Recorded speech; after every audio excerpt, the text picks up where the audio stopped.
Hi అండి, welcome back to Sri Tulasi homely vlogs. ఇక్కడ వచ్చేసి వినాయక నిమజ్జనం అయితే చేసేస్తున్నాం అనమాట. అంటే ఈరోజు గురువారం పొద్దునే చేసేసినామండి. రేపు చేద్దామంటే 3 రోజులలో మళ్ళీ శుక్రవారం వచ్చిందన్న ఉద్దేశంతో ఈరోజు పొద్దున్న అయితే చేసేసాము. ఇంకా మార్నింగే పిల్లల్ని ఇష్టం పెట్టినైతే చేసేసినాం అనమాట. ఇంకా మనకైతే ఇంకా సిటీలలో ఈ నదులు ఇవన్నీ ఫెసిలిటీ ఉండదు కాబట్టి ఇక్కడే ఇంకా టబ్బే మనకి గంగమ్మ తల్లి అనమాట. ఇంకా ఆ టబ్బులోనే వాటర్ తీసుకొని ఆ వాటర్కి మన కుంకుమ, పసుపు, అక్షింతలు, పూలు వేసేసి బొట్లు పెట్టేసి ఏదైనా నైవేద్యం పెట్టేసి గంగమ్మ తల్లిగా మనం భావించేసి అందులోనే మనం వినాయకుడిని అయితే నిమజ్జనం చేసేస్తామన్నమాట. ఇక్కడ వచ్చేసి ఇంకా వినాయకుడిని అయితే లోపల చూపిస్తున్నాను చూడండి. మనం ఫస్ట్ వినాయకుడిని నిమజ్జనం చేసేటప్పుడు ఒక 3 సార్లు అలా కదిలి చేసేసి మన వినాయకుడిని అయితే తీసుకొని అయితే వెళ్ళాలన్నమాట. నిజంగా వినాయకుడు ఇంత బాగా పూజలు అందుకొని చివరిగా లాస్ట్కి తన తల్లి ఒడిలోకి చేరుతాడు కదా. ఇది చాలా అద్భుతకరమైన విషయం. నిజంగా అంత దైవలీల అని అనుకోవచ్చు.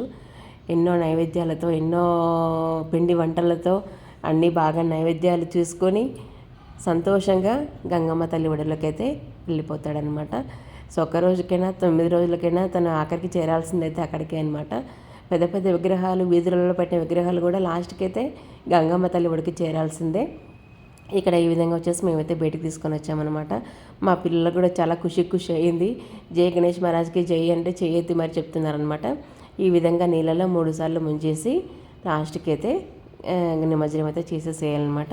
నిమజ్జనం చేసేటప్పుడు వినాయకుడి చెవిలో మన కోరిక ఏదైనా ఉంటే కోరిక చెప్పుకొని నిమజ్జనం చేసినట్లయితే ఆ కోరిక వచ్చేసి మనకు నెరవేరుతుంది అనేసి నమ్మకం అనమాట. సో ఆ విధంగా నేను కూడా నా కోరిక వినాయకుని చెవిలో చెప్పుకొని ఈ విధంగా నిమజ్జనం అయితే చేసేసుకున్నాను.